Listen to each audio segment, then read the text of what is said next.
സിയോൻ യാത്രക്കാരായി നാം യാത്ര ചെയ്തിടാം, നീതി സൂര്യൻ യേശുവിനായി കാത്തു നിന്നിടാം.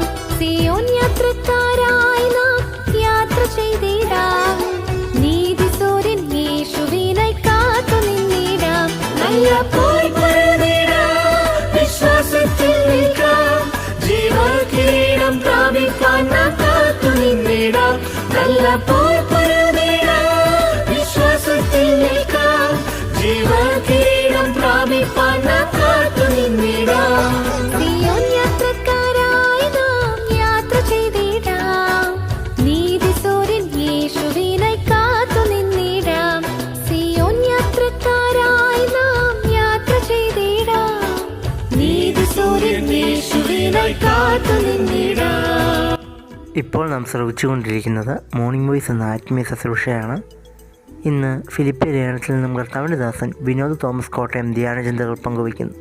ദൈവനാമം മഹത്വപ്പെടുമാറാകട്ടെ. മോർണിംഗ് വോയിസിലൂടെ ദൈവവചനം ശ്രവിക്കുന്ന ഏവർക്കും കർത്താവായ യേശു ക്രിസ്തുവിന്റെ നാമത്തിൽ സ്നേഹവന്ദനം അറിയിക്കുകയാണ്. ഈ പ്രഭാതത്തിലെ ചിന്തയ്ക്കും ധ്യാനത്തിനുമായി നാം ഫിലിപ്പിയ ലേഖനം അതിൻ്റെ 4-ാം അധ്യായത്തിൻ്റെ 6-ാമത്തെ വാക്യത്തിലേക്ക് നിങ്ങളുടെ ശ്രദ്ധയെ തിരിക്കുകയാണ്. ഒന്നിനെക്കുറിച്ചും വിചാരപ്പെടരുത്, എല്ലാറ്റിലും പ്രാർത്ഥനയാലും അപേക്ഷയാലും നിങ്ങളുടെ ആവശ്യങ്ങൾ സ്തോത്രത്തോടുകൂടെ അറിയിക്കത്ര വേണ്ടത്. നമ്മുടെ ജീവിതത്തിൽ വേണ്ട ഒരു കാര്യവും വേണ്ടാത്ത ഒരു കാര്യവും ഇവിടെ പൗലോസ് വിശ്വാസികൾ ഓർപ്പിക്കുകയാണ്. എന്താണ് വേണ്ടാത്ത കാര്യം? ഒന്നിനെക്കുറിച്ചും വിചാരപ്പെടരുത് എന്ന് നമ്മൾ ഇവിടെ കാണുകയാണ്. പ്രശസ്ത വേദപണ്ഡിതനായ ജെ.ഡി. പെന്തക്കോസ്ത് ഫിലിപ്പി ലേഖനത്തിന് എഴുതിയ ഒരു വ്യാഖ്യാനമാണ് ജോയ് ഓഫ് ലിവിങ്. അത് അദ്ദേഹം പറയുന്നത് ഈ വിചാരപ്പെടുക അല്ലെങ്കിൽ ആകുലപ്പെടുക എന്നുള്ളത് മറ്റെല്ലാ പാപം പോലെ, മോഷണം പോലെയും വ്യഭിചാരം പോലെയും അതുപോലെ മറ്റെല്ലാ പാപം പോലെയും ഉള്ള ഒരു പാപമാണ് എന്ന് അദ്ദേഹം പറയുകയാണ്. അതുകൊണ്ട് ആ പാപം വിശ്വാസികളുടെ ജീവിതത്തിൽ കടന്നു വരുവാൻ പാടില്ല എന്നുള്ളതാണ്. വിചാരം നമ്മെ ഒരു വിചാരത്തിൻ്റെ 2 നിലയുള്ളതായ അവസ്ഥയുണ്ട്. ഒന്ന്, ഇന്നത്തെക്കുറിച്ചുള്ള വിചാരവും ഭാവിയെക്കുറിച്ചുള്ളതായ വിചാരവും. ഭാവിയെക്കുറിച്ചുള്ള വിചാരം ഇപ്പോഴത്തെ സന്തോഷം നശിപ്പിക്കും. എന്നാൽ ഇപ്പോഴത്തെക്കുറിച്ചുള്ള വിചാരം ഭാവിയെക്കുറിച്ചുള്ള സന്തോഷവും നഷ്ടമാകും.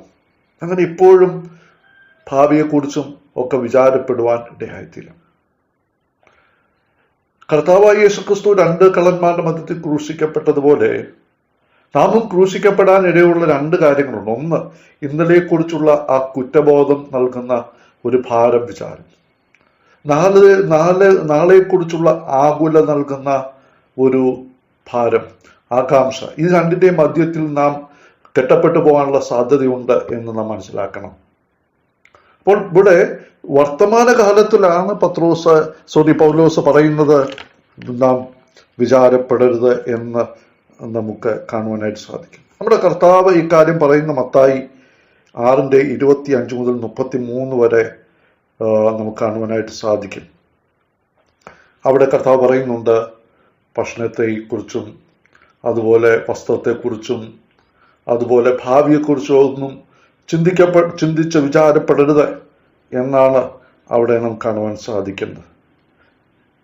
കർത്താവ് അക്കാര്യം പറയും നമുക്ക് കാണുവാൻ സാധിക്കും. മത്തായി 10:19, 13:22, ലൂക്കോസ് 10:41, 12:29, അപ്പോസ്തലനായ പൗലോസ് 1 കൊരിന്ത്യർ 7:21-22 വാക്യങ്ങളിലും 1 പത്രോസ് 5:7 പൗലോസും ആ കാര്യങ്ങളൊക്കെ നമുക്ക് തരുന്നതായിട്ട് പത്രോസും നമുക്ക് ആ കാര്യങ്ങളൊക്കെ പറഞ്ഞു തരുന്നതായി നമുക്ക് മനസ്സിലാക്കുവാൻ കഴിയും.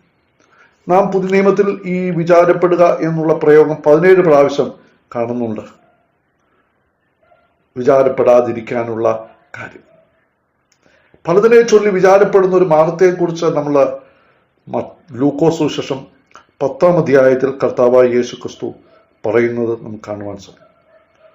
മാർത്ത സിൻഡ്രോം എന്ന് പറയുന്നത് പലതിനെ ചൊല്ലി വിചാരപ്പെടുന്നതായ ഒരവസ്ഥയാണ്. വിചാരപ്പെടുന്നത് നിമിത്തം നമുക്ക് ഉണ്ടാകുന്ന പ്രയാസങ്ങളെക്കുറിച്ച് ദൈവത്തിൻ്റെ വചനം നമ്മെ ഓർപ്പിക്കുകയാണ്. അത് നമ്മുടെ സന്തോഷം എടുത്തു കളയുന്നതാണ് എന്ന് നമുക്ക് കാണുവാൻ സാധിക്കും. എന്തുകൊണ്ടാണ് നമുക്ക് വിചാരം ഉണ്ടാകുന്നത്? ദൈവത്തിലുള്ള ആശ്രയത്തിൻ്റെ കുറവാണ് വിചാരത്തിനുള്ള ഒരു കാരണം. ദൈവത്തിൻ്റെ ആ ജ്ഞാനം, ദൈവത്തിൻ്റെ പരമാധികാരം, ദൈവത്തിൻ്റെ ശക്തി, ഇതൊക്കെയും നാം മറന്നു പോകുന്നതാണ് നമ്മൾക്ക് വിചാരപ്പെടുവാനുള്ളതായ കാരണം. മാത്രമല്ല, വിചാരപ്പെടുമ്പോൾ നമുക്ക് സ്വന്തം നഷ്ടമാകുന്നത് നമ്മളുടെ ആത്മീയമായിരിക്കുന്ന ആ ബലം, ആ ശക്തി അത് നഷ്ടമാക്കി കളയുന്നതാണ് വിചാരം എന്നുള്ളത്. മാത്രമല്ല, അതൊരു പാവമാണ് എന്ന് നാം ചിന്തിക്കുകയുണ്ടായി.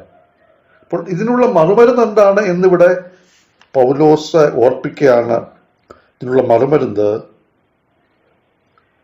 കർത്താവിൻ്റെ വചനത്തിൽ സന്തോഷിക്കുക, അവിടുത്തെ ആ വചനം ധ്യാനിക്കുക. മാത്രമല്ല, യഹോവയുടെ വചനത്തിൽ സന്തോഷിച്ച് അവിടുത്തെ വചനത്തിൽ രാപ്പകൽ ധ്യാനിക്കുന്ന മനുഷ്യൻ ഭാഗ്യവാൻ, അവൻ സന്തോഷവാനാണ് എന്നും കാണുവാൻ സാധിക്കും.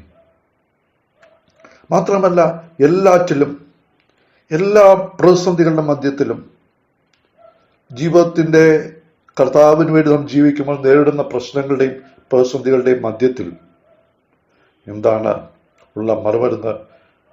നമുക്കൊരു ദൈവമുണ്ട്.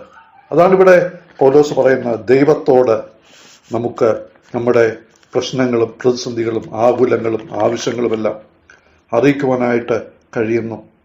ദൈവത്തോട് അറിയിക്കത്ര വേണ്ടത്.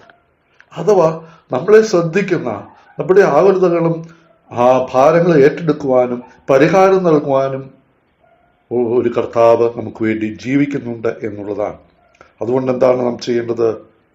നമ്മൾ നമ്മുടെ ആവശ്യങ്ങൾ, ഭാരങ്ങളെല്ലാം പ്രാർത്ഥനയാലും അപേക്ഷയാലും നിങ്ങളുടെ ആവശ്യങ്ങൾ സ്തോത്രത്തോടുകൂടെ ദൈവത്തോട് അറിയിക്കത്ര വേണ്ടത്. അപ്പോൾ ഭാരങ്ങൾ കർത്താവിൻ്റെ സന്നിധിയിൽ പകരുക. നാം ചുമക്കുവാൻ ദൈവം ആഗ്രഹിക്കുന്നത് നാം സങ്കീർത്തനത്തിൽ വായിക്കുക. നിന്റെ ഭാരം യഹോവയുടെ മേൽ വെച്ചുകൊള്ളുക, അവൻ നിന്നെ പുലർത്തും. നീതിമാൻ കുലുങ്ങിപ്പോവാൻ ദൈവം സമ്മതിക്കുകയില്ല. പത്രോസിന്റെ നമ്മൾ വായിക്കുന്നുണ്ട്, അവൻ നിങ്ങൾക്കായി കരുതുന്നതാക്കിയാൽ നിങ്ങളുടെ സകല ചിന്താവലും അവൻ്റെ മേൽ ഇട്ടു കൊടുക്കുക. 1 പത്രോസ് 5:7. നമുക്ക് വേണ്ടി കരുതുന്ന ഒരു ദൈവം ജീവിക്കുന്നുണ്ട് എന്നുള്ളത് നമ്മെ ധൈര്യപ്പെടുത്തേണ്ടതും, നമ്മുടെ ഭാരങ്ങൾ ഏറ്റെടുക്കാൻ സന്നദ്ധനായ ഒരു ദൈവം, നമ്മുടെ ആകുലതകൾക്ക് പകരം നമ്മെ സഹായിപ്പാൻ കഴിവുള്ള ഒരു ദൈവം നമുക്കുണ്ട് എന്നുള്ള ചിന്ത നമുക്ക് അവിടെ ഹൃദയത്തെ അവൻ്റെ മുമ്പാകെ പകരുവാനായിട്ട് നമുക്ക് കഴിയേണ്ടതാണ് എന്ന് നമുക്ക് ചിന്തിക്കുവാൻ കഴിയുന്ന കാര്യമാണ്. ഇവിടെ പറയുകയാണ്, നിങ്ങളുടെ ആവശ്യങ്ങൾ സ്തോത്രത്തോടുകൂടെ ദൈവത്തോട് അറിയിക്കത്ര എന്ന്. എന്താണ് യഥാർത്ഥമായ പ്രാർത്ഥനയുടെ ഒരു പ്രത്യേകത നമുക്കിവിടെ കാണുവാനായിട്ട് സാധിക്കും. അത് നന്ദിയോടെയുള്ള ഒരു പ്രാർത്ഥനയാണ്. സ്തോത്രത്തോടെ അറിയിക്കുകയാണ്. പരാതിപ്പെടുന്ന ഒരവസ്ഥയല്ല. ദൈവം നടത്തിയ വിധങ്ങളും കരുതുന്ന വിധങ്ങളും നമ്മൾ ഓർത്ത് ദൈവത്തിന് നന്ദി പറഞ്ഞുകൊണ്ട് പ്രാർത്ഥിക്കുക. ദൈവം അത് കേൾക്കുവാൻ ആഗ്രഹിക്കുന്നു. നമ്മൾ ദൈവത്തോട് നന്ദി പറയുമ്പോൾ നാം എന്താണ് അവിടെ വെളിപ്പെടുത്തുന്നത്? ദൈവം നടത്തിയ വിധങ്ങൾ, ദൈവം കരുതിയ വഴികൾ നാം ഓർക്കുന്നു എന്നുള്ളതാണ്. ഇസ്രായേൽ ജനം മരുഭൂമിയിലായിരുന്ന സമയത്ത് അവര് ദൈവം അവർക്ക് നൽകിയ നന്മകളെ അവർ മറന്നിട്ട് അതിനോട് നന്ദിയില്ലാത്തവരായിട്ട് അവർ പിറുപിറുക്കുന്നവരായും അവർ മത്സരിക്കുന്നവരായും തീർന്നു പോകുന്ന നാം കാണുന്നു. പുതിയ നിയമത്തിലേക്ക് കടന്നു വരുമ്പോൾ നമ്മുടെ ജീവിതത്തിലുള്ള ഒരു ആകുലതകൾക്കുള്ള ഒരു മറുമരുന്ന് എന്ന് പറയുന്നത് ദൈവത്തോട് നന്ദി പറഞ്ഞുകൊണ്ടിരിക്കുക, സ്തോത്രം ചെയ്തുകൊണ്ടിരിക്കുക എന്നുള്ളതാണ്. എല്ലാത്തിനും സ്തോത്രം ചെയ്യുക, എപ്പോഴും സന്തോഷിക്കുക, ഇടപെടാതെ പ്രാർത്ഥിക്കുക എന്ന് നാം 1 തെസ്സലോനിക്കർ 5:16-17 വാക്യങ്ങളിൽ വായിക്കുന്നുണ്ട്. അതാണ് ദൈവത്തിൻ്റെ ഹിതം. അപ്പോൾ എല്ലാത്തിനും ദൈവത്തിന് സ്തോത്രം അറിയിക്കുക, നമ്മുടെ ആവശ്യങ്ങൾ ദൈവത്തോട് അറിയിക്കുക എന്നുള്ളതാണ് ദൈവം നമ്മെക്കുറിച്ച് ആഗ്രഹിക്കുന്നത്. പ്രിയപ്പെട്ടവരെ, അങ്ങനെ ആകുല ചിന്തകളില്ലാതെ നമുക്ക് മുന്നോട്ട് പോകുവാൻ ദൈവത്തിൻ്റെ ആത്മാവ് നമ്മെ സഹായിക്കുമാറാകട്ടെ.